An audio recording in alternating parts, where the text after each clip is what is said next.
You're listening to Before We Get It Right. Real moms, real conversations for the messy middle. I'm Leah. And I'm Catherine, and this is a space for honesty, not perfection, before we get it right. Okay, welcome back to Before We Get It Right. So, today's conversation is one that honestly feels a little special because it touches on so many things that we talk about here all the time: identity, ambition, success, failure, being a mom, rebuilding something. And then what happens when the life that you carefully built doesn't quite exist anymore, and kind of having to pivot as well. So, today we're joined by Shannon Warr. She is the founder of Clad Cloth, which, if any of you were online in the late 2010s, especially like 2018, 2019, which is when I shot from you a lot, you probably remember they were a really big brand. I felt like they were everywhere, massive influencer partnerships, tons of followers, just a lot of growth. And as somebody who was literally just starting to build a business during that same era, I remember looking at Clad Cloth and being like, damn, like this is it, like, they freaking did it. So, it was a big inspiration during that time, and I think that is part of what makes Shannon's story so impactful. It isn't just the success, but it's what happened after and to where she is today. So, Shannon, thank you so much for joining us. Thanks for having me. I wanna start off at the beginning of Clad and Cloth because I think sometimes when people see a business become so successful, they assume that there's always this, like, huge plan. So I'd love to hear, what was life like for you before Clad and Cloth? When did it start? And kinda who were you? Who was Shannon at that point in your life? Yeah. First of all, what a nice intro. Can you just not like always like introduce me everywhere I go? Like that sounds great. I'm like that. That's what I want for my life. We'll pull the clip for you, and then you can just share it with people. Yeah, I'll put it on my TikTok. I'll be like, listen, she said it, I didn't. Okay. Except it gets wild because it's like, great, I built this whole business and then it went down the toilet, which we'll get to. That's the exciting part. Yeah. So started Cloud and Cloth in 2014. And Shannon at that time, I was honestly, I did not think I was very smart. I did not think I was very intelligent.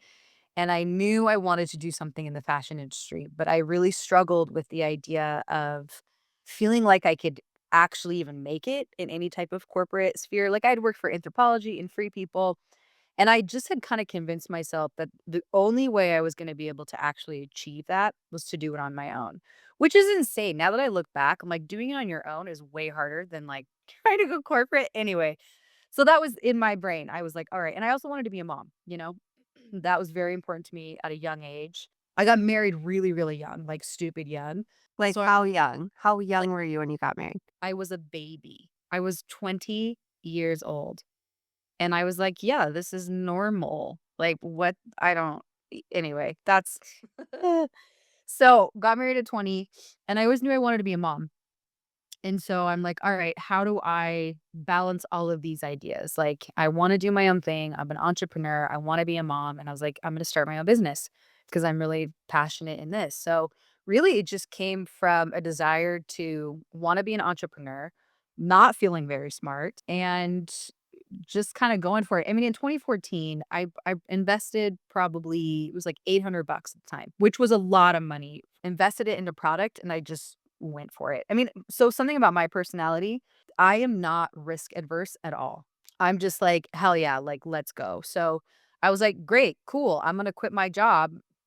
Kind of a theme that I have in my life. I'm like, I'm gonna quit my job and do this, and we had a lot less responsibilities at that time. So launched the website. I was always trying to like I had a lot of traffic coming to my store because it was a blog at one point. I was always hustling. I always had some side hustle. Like all through college, all through for my marriage. And so I had tried, I forget to tell people this. I had probably tried 10 other different things before like this actually landed and worked out.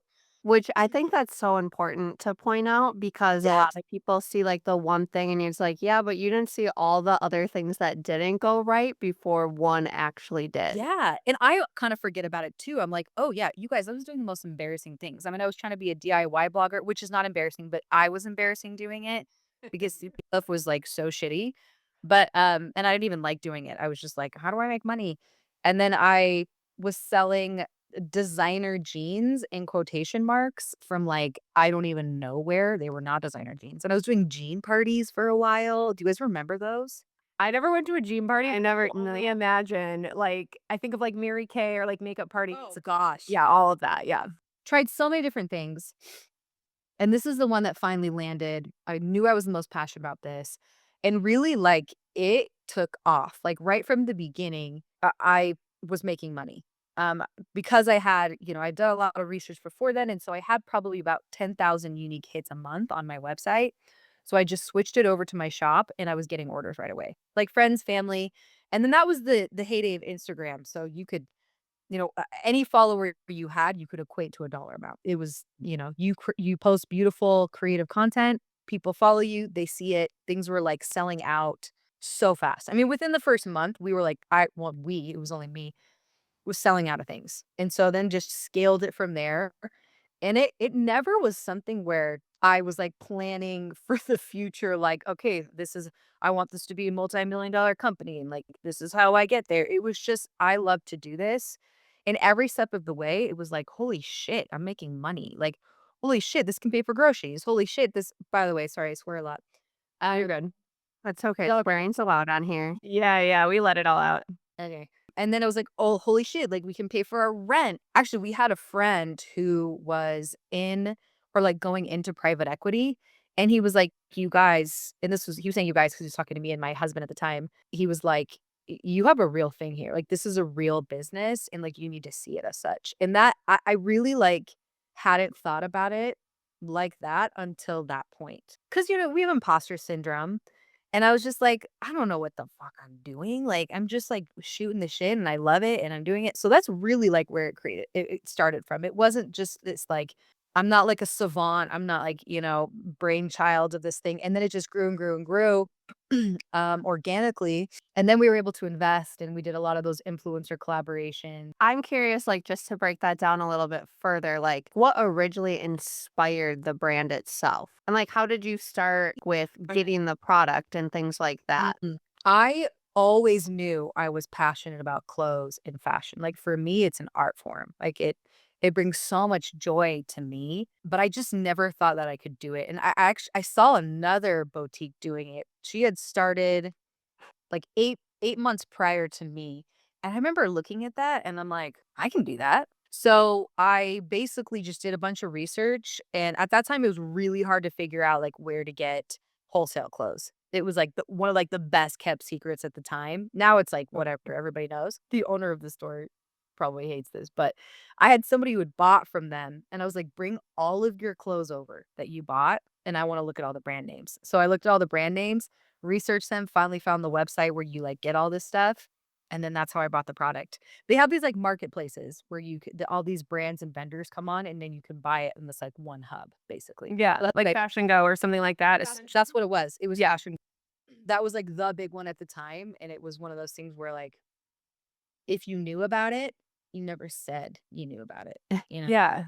It is interesting the gatekeeping in fashion. I do feel like that's shifted a lot, but like it A lot. truly when I compared to like now when I first started, which yeah, was 2018, it was like I didn't even know where to get product developed that I had a hand in designing in Yeah. any way. It was like I literally my aunt had a friend who used to work for like Lord and Taylor or something, and Oh she had yeah. heard of this other company that could basically be a broker. So it was like all these different steps just to get to somebody who would literally like inflate the price to work with me to connect to a factory that I wasn't even allowed to talk to. So it was like all these steps now, we work with like factories directly and it's a completely different animal, but it really was like it took a lot of effort, especially then. Were you white labeling things or were you creating your own brand or were you always selling other? Don't get. You know what? We actually what am I talking about? We never white labeled stuff. It was always like my stuff, the stuff that we designed was always custom designs. We either were work with a broker or we eventually went to like directly to the factory, but that took a while. But yeah, I mean, it was like probably 10 to 15% of the full inventory was like custom stuff. So it was a small percentage that was actually like Clad Cloth brand. And I had another brand that I was doing as well called Bobby Wren. That didn't happen probably until, I don't know, 2017, 2018, something like that. Go ahead. This is what Leah and I try to find a balance of with guests is not interrupting each other. Yeah, we were too proud. Yes. We have too many questions. So when you guys were in your heyday, like in the prime of Clad and Cloth, what did that look like month to month, just from a financial standpoint, if you don't mind sharing? Oh, yeah, no, I don't mind at all. We were doing the very, very height, we were doing top line gross, we were doing 3.6 million. This was a year, not a month, correct? This was a Or year. I probably still have it. Well, I do have it, but anyway, month to month, I mean, whatever, do the math on that. I don't yeah, A lot. a lot. a lot. A good amount, okay? So, anywhere from, like, 3 to $500,000. And so when you were in that moment, I mean, going from being like, "Okay, I'm gonna try this out," and it's sticking, to all of a sudden seeing six-figure months. Just thinking of myself, were you, like, disconnected? I feel like it'd be really surreal to be kind of living that, going from one thing to the next, or kinda how were It you wa feeling? it was. Well, the first month we hit 6 figures was crazy. Like, that I would say was, like, insanely surreal, and it was, like, a real turning point of, like, "Holy shit, this is real."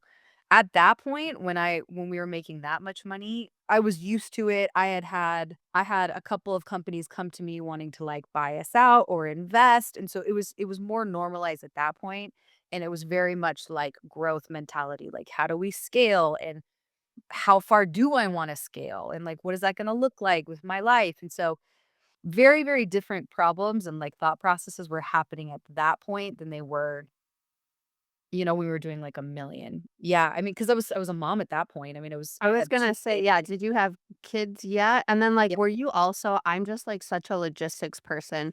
Were you doing all this shipping yourself? Or, like, by this point, had you outsourced that? We had all the shipping in-house. So I was, like, very, very big on, like, processes and efficiency and, like, lean manufacturing, so I wanted to have it all in-house. So we had a 3,000 square foot warehouse where we housed everything. That's where I worked out of. We all worked out of that, and we did all of our shipping. We never outsourced it, which maybe we should have, because we did, like, our photo shoots in that, like, everything was really encapsulated in that warehouse. We moved a lot because we kept having to move. Like, the first place I moved into, I remember that was crazy that I was, like, actually even in my own place, and then it was only a year in that place, and then we had 2 years in another one, and then the rest of the years were in the biggest one. I had a store at one point. I had a actual, like, flagship store. How long did you have that? And what are your thoughts on that versus not I having it? For me, it was more of a passion project. 'Cause it like, the design I hired this, like, really amazing installation artist who had worked with Anthropologie and Magnolia Farms. She worked for Mhm. Magnolia Farms, and I hired her, and I basically was like, "Can let's just make this the coolest thing ever." Like, I want people to come and be able to experience the brand. We only spent, like, 30 grand, which is insane. When you go and look at it, you're like, "This was 30 grand," but if I could have had my way, I would have spent like $1,000,000 just, like, making this, but it was just, like, passion project. We had our warehouse on the other side of it. It was kinda like to try it out. It was kind of a shitty location, but it was more just, like, fun to have it there to try it out and see. It never did great, and it was hard to tell because, like, COVID hit, like, 4 months after we opened. Mm. So, I don't know. I mean, I don't think I'm a really good I can be a good spokesperson on retail locations, because ours was, like, such a weird location. It was fun. So whenever you're in the middle of that, I mean, I'm guessing you're, like, managing people too on top of doing all this, Mhm. but how big did your team get? Wasn't crazy. I mean, we probably had maybe 10 to 15 warehouse workers who were the ones, like, doing logistics, like shipping, returns. We had, at most, like, 5 office employees, at the That's most. still a lot. I think that's a lot.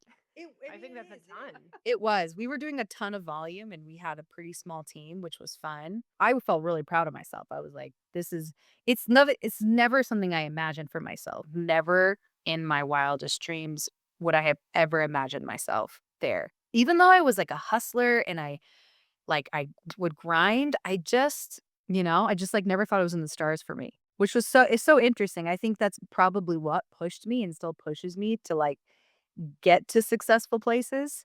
I'm like, I've gotta work harder than most people or everybody else if I wanna get there, because I'm not as capable.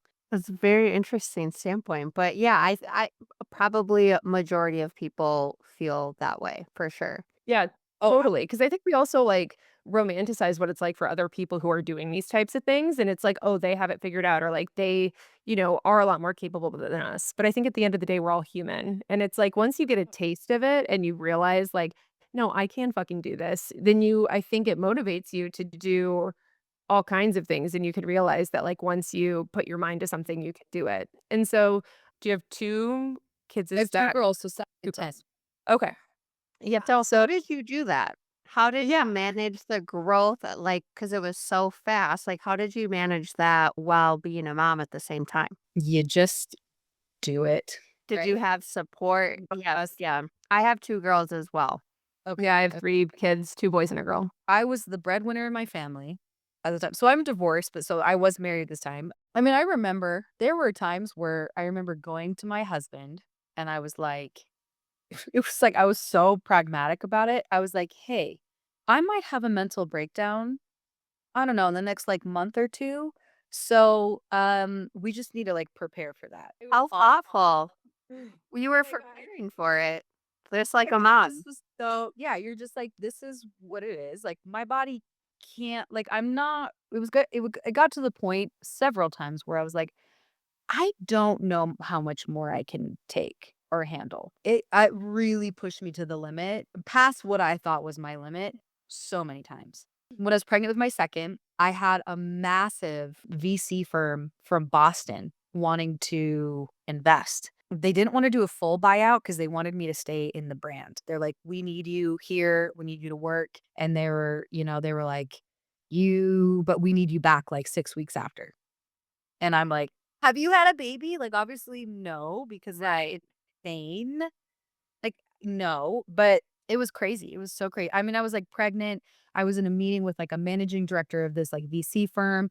They had bought another really massive company. I think I can say it now. You guys know Princess Polly? Yeah. Yes. Mhm. So they were another company that they had invested in, and they basically wanted us to all be, like, sister companies in this, like, portfolio of companies. And so, I'm talking to the owner of Princess Polly and they were doing like, I mean, millions, millions and millions. And I was just like, what am I doing here? I don't know how I got here. This is insane. And I was pregnant and I was stressed out. I ended up turning down the deal. So, I mean, the answer is like, I don't know. I think you find out. I will say, like, you find out how fucking strong you are when you're just like, you're a mom and you've got kids and you provide, like, women are amazing. Women are Mhm. absolutely amazing because it's like, we just go. We just go.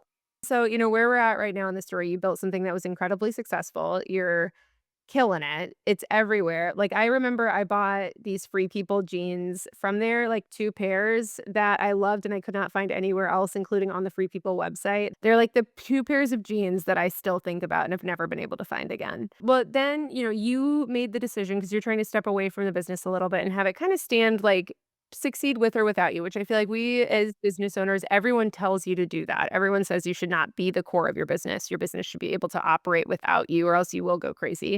I think we can all attest to a certain degree. So you decide to bring on a CEO. Tell us a little bit about like what happened internally during that season and kind of what the outcome of that was. Yeah, that's kind of when like the shit hit the fan. Well, not initially. I mean, okay. So yes, I had been approached by these companies even before that time, and it was always like I knew I wanted an exit, but I knew that it had yeah, like you're saying, like the business had to function without me if I really wanted to have an exit and not be a part of it. So that was my goal, bringing him in. It was like very clear. I was like, I need you to be able to get this to the point where like we don't need me. Like, I can step in and I can be a part of it when I need to. I can be, board of directors, advisory, maybe creative direction a little bit here and there, but like really uh, you don't need me. And so that was always the goal.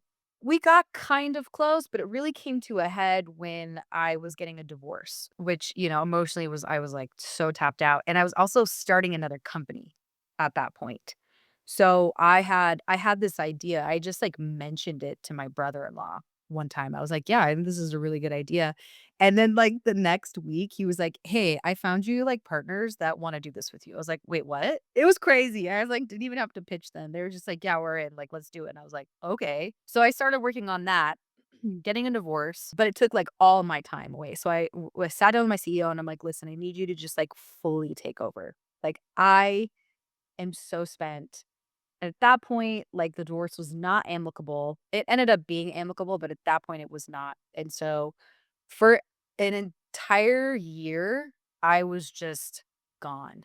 I mean, I was not a part of Cloud and Cloth. I was not paying attention. I was not looking at financial documents. And my CEO knew what was going on. Like he was like very involved in like my personal life and knew. And so, do you want me to keep going with the story? Yeah. What happened? Yeah, if you don't mind. Oh, yeah, no, I don't mind at all. Cloud and Cloth was funding this other business, this other project. I was kind of getting back in. The divorce was getting a little bit better. We were like settling, da da da. So I'm kind of like coming back into the business. I look at financial documents and I'm like, oh shit. We were losing like $40,000 a month. Like from what? Spending exactly so much money. And I was like, holy shit. Like, what is it? And it had been like that for the past almost year. And at that point, I mean, any CEO, you just look at the numbers and you're like, like, this isn't good. Like, we should make some cuts. And we had, so right before I left too, we had taken on a loan. So during the pandemic, the SBA was like giving out really good interest loans. I hate debt. I hate debt. I don't like it. But he was like, we need to do this. We need to do this. We need to do this. We had done the PPP. And then he was like, we should take on this money. And I was like, I don't want to do it. Like, I don't want to take on this money. It's a lot. And I was like, but if you can, and I'm like, I understand I may not, like, I know debt can really work for you. So I was like, if you can come up with a killer strategy, present it to me and I'm on board, like, okay, we can do it. So he does. He comes up with a killer strategy. And I was like, yeah, it really was like to put a lot of it into wholesale and like push that business forward. Let's do it. So we took on, it was like 150 at first, and then it was 500,000. That was the biggest one. What's collateral on the loan? And he was like, inventory.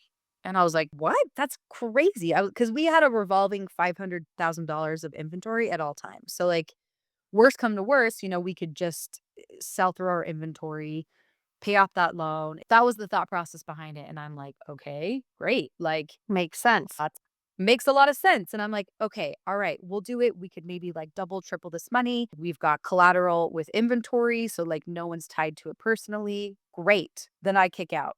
Come back in a year later, he has spent the entirety of the $500,000 on payroll. And if you guys remember, we didn't have that many employees, especially office employees. We were paying college students that had not graduated yet, that we were working around their schedule, insane amounts of money. There's only one office employee that had just graduated, all of them completely untested. And I came in and I was just like, when I saw 40,000, I was like, we have to cut like everyone's salaries. And he's like, well, they're going to quit. And I'm like, yeah, no shit, Sherlock. Like, I don't know why you're paying him this much money. Like, we've gone through all of this money on payroll. He did not execute on the plan. It was just had gone all to the payroll, basically. What was And the explanation that was given? he didn't really have one. He kind of, at first, he was just like, okay, you're right. Like, yeah, all right. And I was just like, yeah, like Did he bump his salary up too? no, no. Okay, well, at least that didn't happen. Well, actually, I wasn't taking a salary for it was like the last 2 years of the business. I was like $1, So like I even after that, I was like, great, like stop paying me. Everyone is getting a pay cut at this point. And then the sales were going down at the same time. So like sales were going down, we were losing money, we had taken on this loan, we'd spent all the money, and it was just like a massive tornado shitstorm. We had done so many influencer collaborations that we had just become basically we had lost ourselves. The brand had lost itself. We were just basically a revolving door of whatever influencer came in. It was a money grab.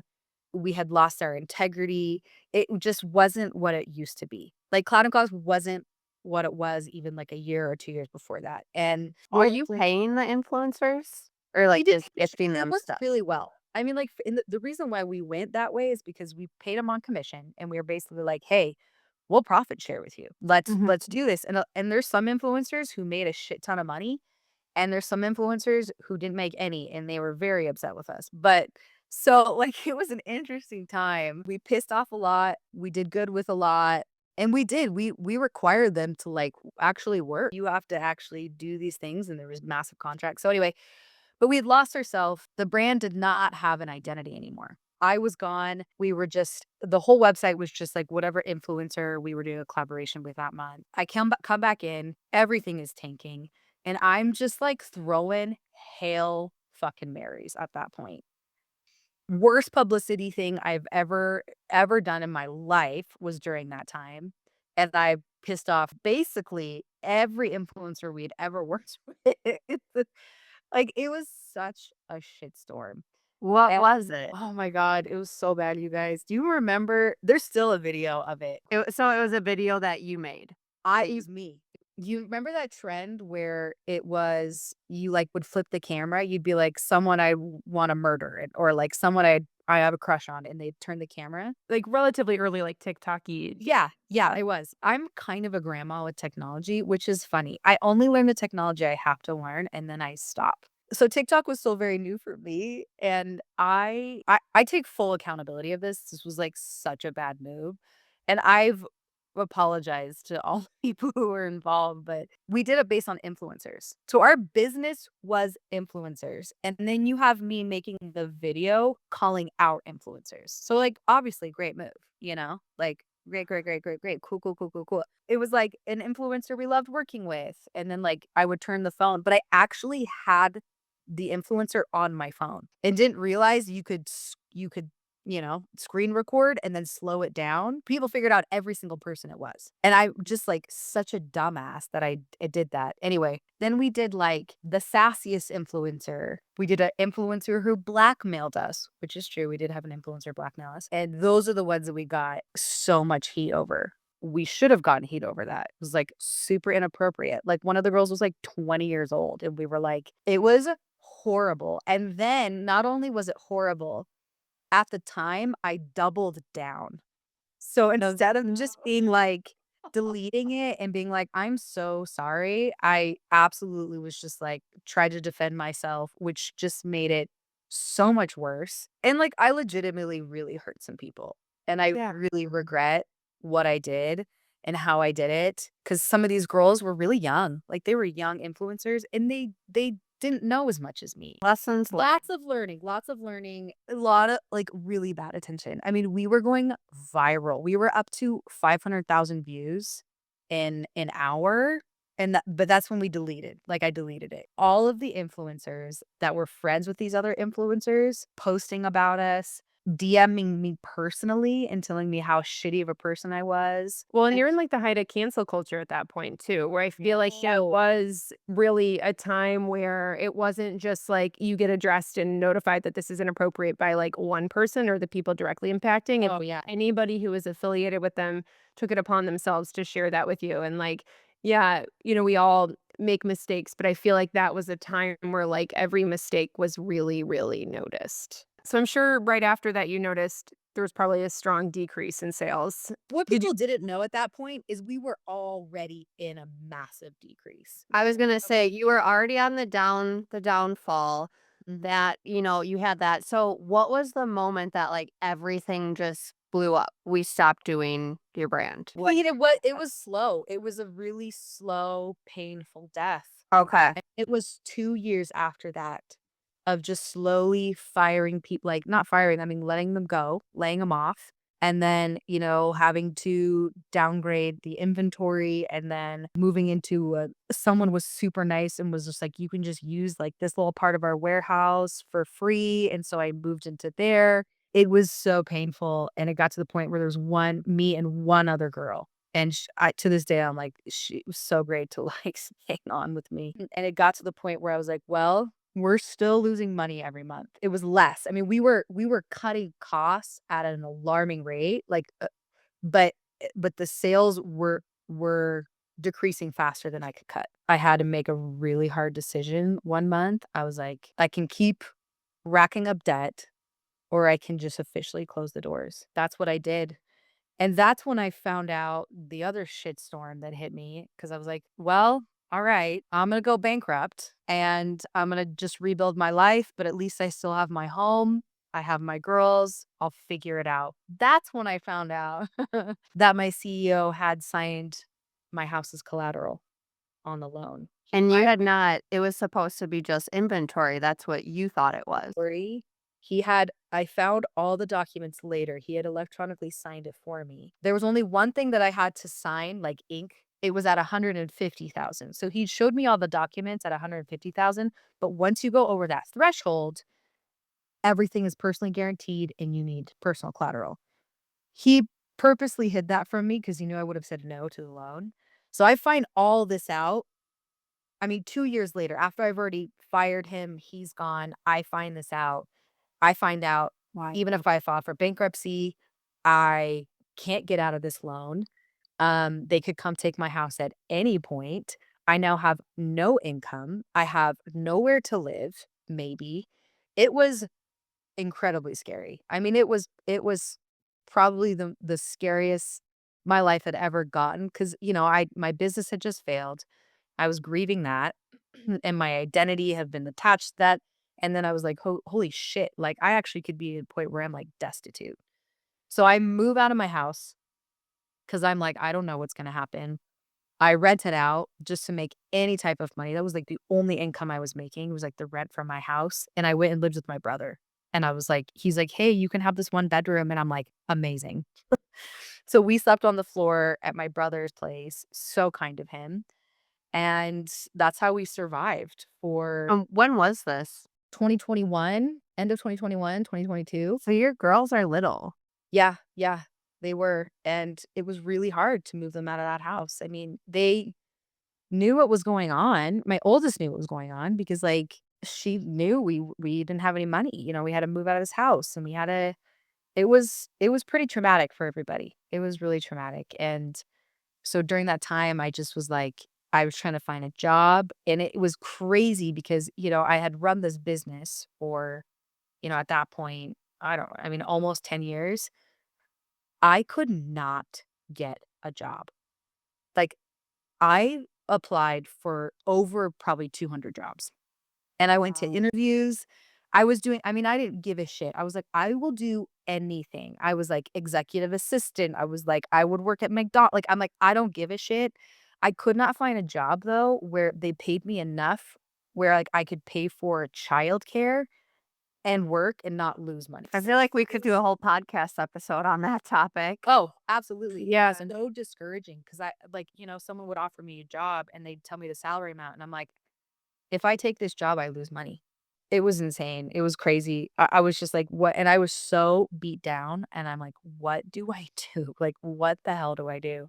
That was a low point, and I actually I had a colleague in the Cloud and Cloth days. I am forever grateful to her. She had no idea how bad things were. Do you guys know Mindy Mays Market or Mm. Amber Avenue?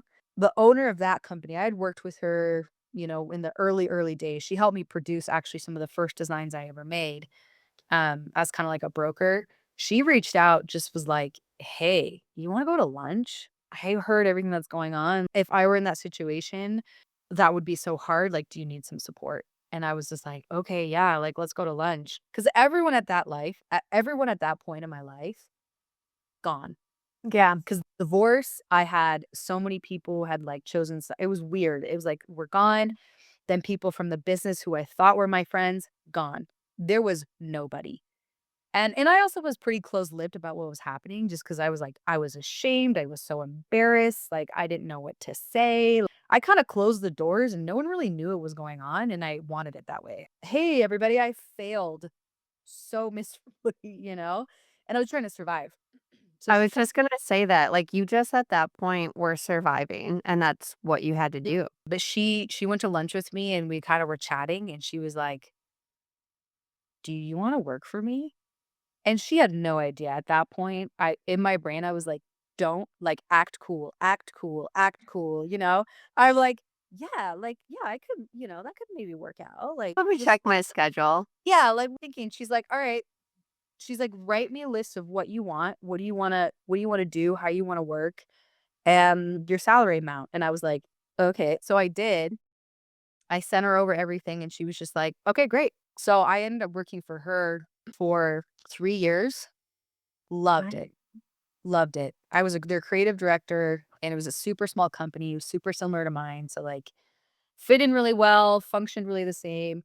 So that's what I did. That's what I did up until I decided to, like, rebuild Clad Cloth, is that job. That's exactly what you needed at that time. Oh god. So in 3 years, what made you say, "Hey, I'm gonna rebuild this?" And yeah, like, let's talk about what the rebuilding looked like for you. Ah. Well, because I never people would ask me, they were like, "Would you ever redo Cloud and Cloth?" And I'm like, "Never, never." I was like, "That was so traumatic."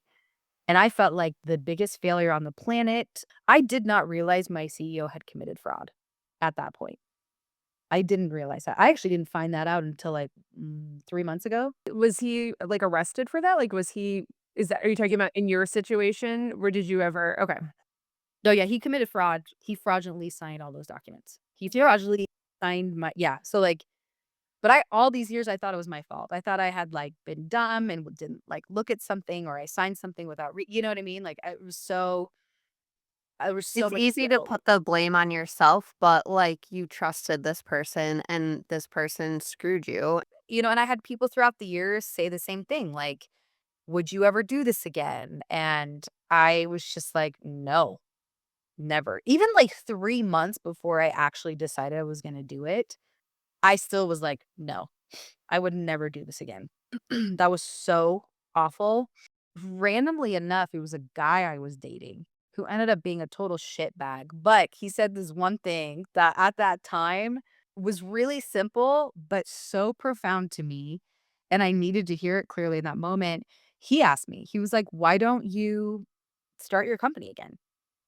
And I was like, "Well, I don't know if I could handle failure again, like that big." And he's like, "Well, then you've already failed." Shit may come through with some words of wisdom. Yeah, some wisdom Yeah. from somewhere. Yeah, I was like, "Oh, you're right." I think I just needed people to be like, "No, Shannon, like, you built this business that wasn't all luck, okay?" Because I kinda You did it. head, I was like, "This was just luck, like, I hit the jackpot, you know, Instagram, the economy," and he's like, "It wasn't all luck. You are talented, and if you don't do it again, then, like, you've already failed because it's the results, the outcome is the same." I think I'm gonna do this again. I remember talking to people and I'm like, "Is this the craziest thing I've like, is this crazy? Is this crazy?" And I had a lot of people close to me, like, really help influence me to be like, "No, like, you're capable, you're smart." And I think it's really important to have people like that in your life.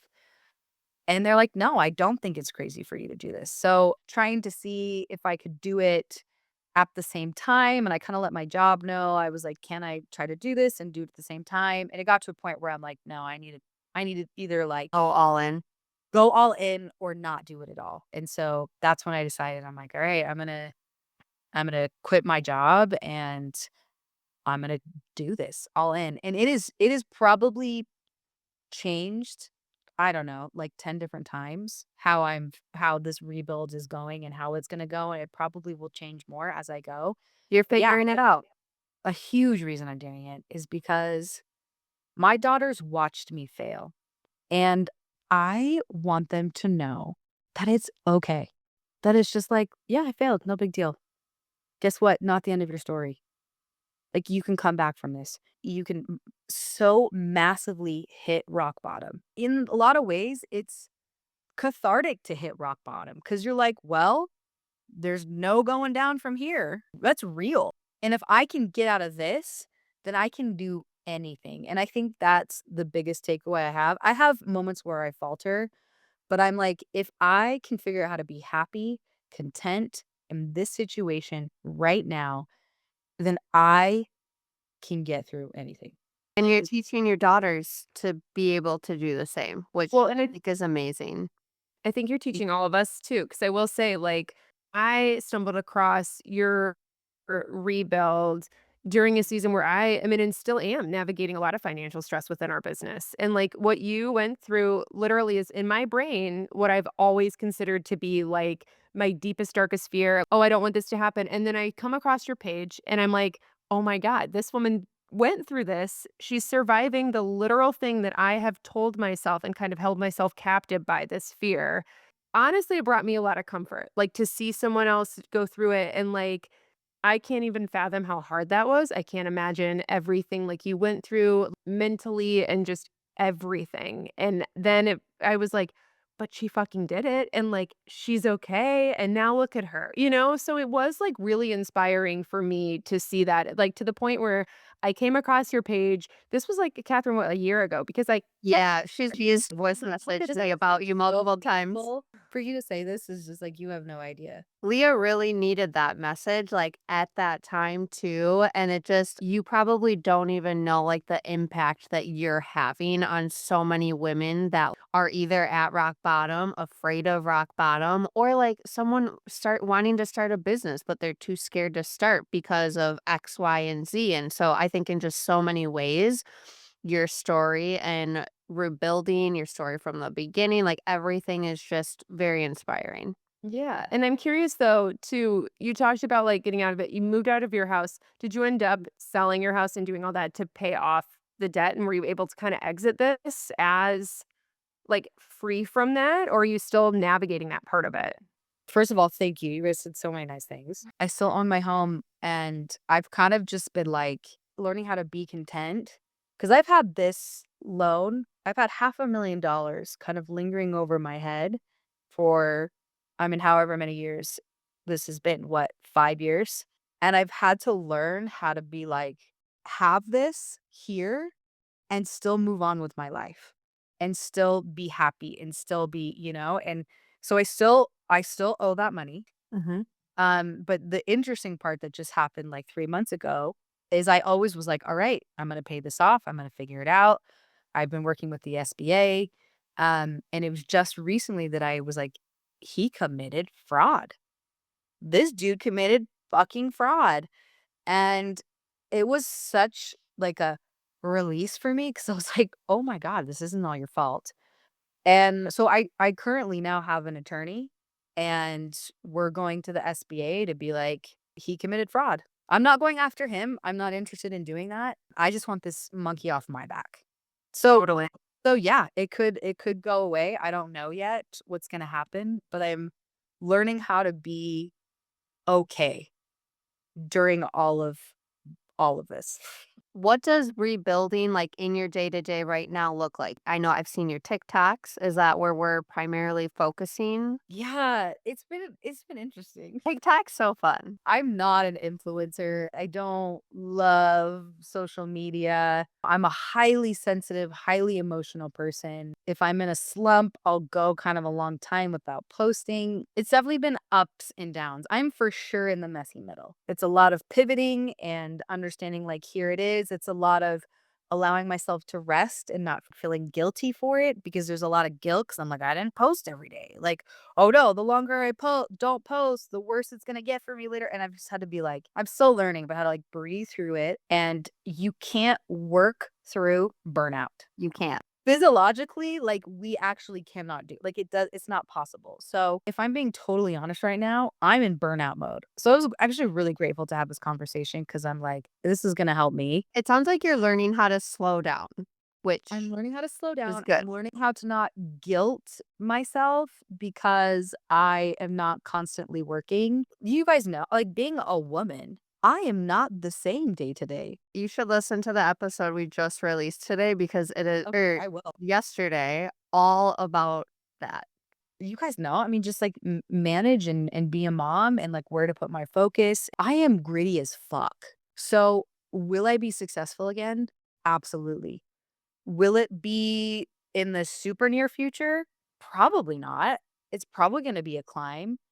It could be, but most likely it's gonna be a grind and it's gonna be gritty, and I'm gonna have to work through hormone shifts and kids and being a single mom and all of the stuff, and there's gonna be months and weeks and days maybe of just where I'm like, I had to take a break. And then there's gonna be other days. I feel like in social media culture now, it's just like you have to show up every single day the same way all the time. And I'm having to tell myself, no, you don't. You don't. No, you don't. I don't. Mm-mm. I've had to legitimately be like, Shannon, it's okay some months to just make enough. It's Mhm. okay. It's okay if I'm not growing. It's or like, what are people gonna think? That comes into my head. I'm like, what are people gonna think? Like I have this story and I'm having my comeback and da da da. And then I'm like gone for a while. Yikes, like that's embarrassing. That comes into my head. And I have to just be like, no, this could be a 5, 10 year journey, and that's okay. Social media has made us think that like if you don't go viral, then you're screwed. And I'm like, that's just not it. So I'm learning patience. I'm not great at it. Your growth with it in the beginning was so quick. I feel like that doesn't happen for a lot of brands, and Oh, really you're now with the rest of us where it's like this slow grind, but like you can't do everything in a day, and it's just yeah, it's gonna take time. absolutely. But it sounds also rediscovering this like relationship with yourself as well. And I think that's also really important too. Oh, absolutely. Because my life when before was my kids, Cloud and Cloth. It done 0. I mean, I completely lost myself in that company. My identity was Clad and Cloth. I had no other identity. You Like hear that, Leah? Yes. when I walked into a room, that's literally how I got the confidence to go anywhere. Was like I was like, I have this company, I have Cloud and Cloth, I'm okay. You don't have an identity outside of this. And so you really need to get one. Like, who are you without all of this? That has probably been the coolest thing out of all of this. When I was in Cloud and Cloth the first time, I would have never done this. I said no to every podcast. Podcasts even a thing. I said no to every like interview, like very few self isolation. I didn't wanna network. I just it was so interesting, but now I'm like, "Oh You my probably god." don't have the time. Well, and I'm like, "I'm actually an extrovert." "What?" Like, "That's crazy." I forgot, and I, like, really like people, I forgot how much I like people. And, like, my identity completely got shattered, like, over a few years. Like, I left my high demand religion, I got a divorce, I lost my business. It got obliterated, my foundation, and I had to just, like, look at the wreckage. Now I get to rebuild exactly the way I want, and I get to decide which I get to look in at every single piece, which was painful in a lot of ways. I had to look at every single piece of that foundation and decide, does this stay or does this go? And I'm still building it. I'm still like in the process of doing that and figuring out that rediscovery and being able to do it in my 30s when I think I'm, more mentally I don't well maybe, who knows. But I'm just, like, a little bit older, hopefully a little bit more mature, like, being able to do this now is has been the greatest gift I've ever been given. I will say that. What drove me was fear. What drove me was fear. It was, like, losing it all. Fear and ego. It was fear and ego. Rebuilding this now has been, like, we're letting go of fear, we're letting go of ego. Part of me sharing, like, all the parts of my story is really to make sure my ego stays out of it, and I'm sure it doesn't all the way, it's hard not to, but Right. it's helpful for me to, like, not get attached to my success, to fully embrace weaknesses, failure, who I was, who I am, that I'm not perfect, that I absolutely could fail again, that you could watch me fail in real time, like, and just be okay with it. Even if the business was doing bad, it was look like you're put together, look like you're doing Mhm. look like you're selling a lot. How do we make everyone believe that we sold out of this item? Like, it was games. It was games, games, games, games, games, and If someone listening, if Mhm. they are in a season where they feel like everything's falling apart, whether it's financially, emotionally, they're trying to build a business, anything like that, what piece of advice would you give them or what would you want them to know? I mean, what process are they at right now? How about if someone's in it and they have started this business and they feel like everything's falling apart? Surrender is such a wonderful thing. Letting go.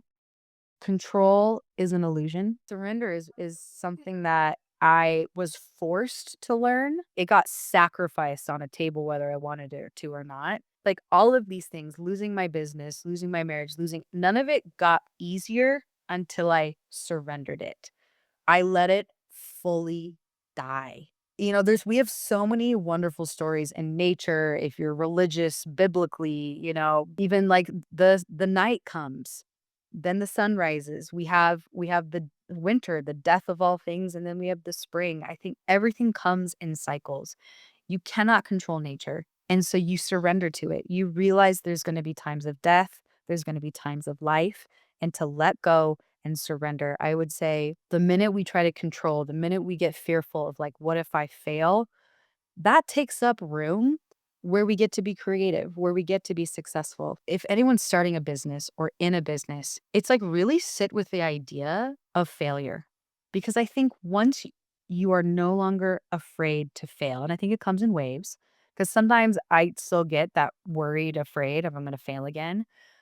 But really coming to terms with like, well, what if? And that's the experience that I got to have was like, I didn't die. I got through it. It's gonna be okay. That's just very powerful message for anyone listening. So thank you so much for sharing Yeah, and just, like, for your transparency about everything because I do everything. think every part of it is, like, one, I think that these are the kinds of things that people think about in their own heads, and they become these ideas that holds people back, or they turn it into something that maybe it's not, or they think that that would just be the end, and I feel like this is just a reminder that, like, you can keep going, you can persevere, you can keep turning something into something else, and it doesn't have to define you, and it also doesn't have to control your decisions for the future, like, you can still persevere beyond. Right. Mhm. Most people don't talk about it. I have one final question for you. Yes. So, our podcast is called Before We Get It Right. For you, what do you feel like getting it right actually means? I used to thought it meant making a lot of money. Now, that is such a simple question, but man, there are so many answers to that. I know. Really hard. I think it's similar to like the surrender thing. Like, how do I get it right? I think I've kind of let go of the idea of getting it right. I don't think I will get it right. I think I'm going to get it wrong way more times than I'm going to get it right. And that's okay. And I still have so much to learn and I have so much to probably go through and move through. I think getting it right means Being okay with getting it wrong.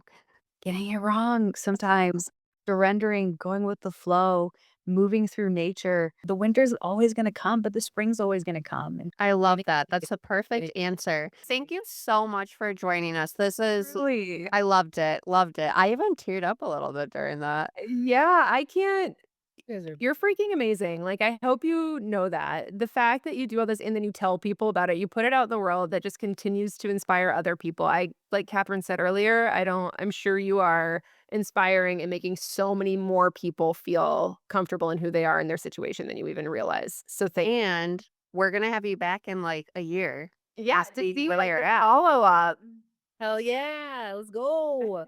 Yes. Well, thank you again, Shannon. Just your willingness to be transparent and sharing everything. And Where can people find you? yeah, where can we shop your stuff? That's a great you guys asked me that question and I didn't ever answer it, I realized. Basically right now, I've designed an entire collection. I'm going to do a Kickstarter basically to fund the collection. So, get on my email list. If it's link in my Instagram bio or my TikTok bio, if you want to know when that collection drops. If you love Cloud Cloth, if you're just curious about whether it'll fail or not, it's a really cool collection. I'm very, very excited about it. And We're along for Thank the ride. We'll put your link to everything in the show notes too, so people can just find it there as well. you guys are great. This has been Awesome. fantastic.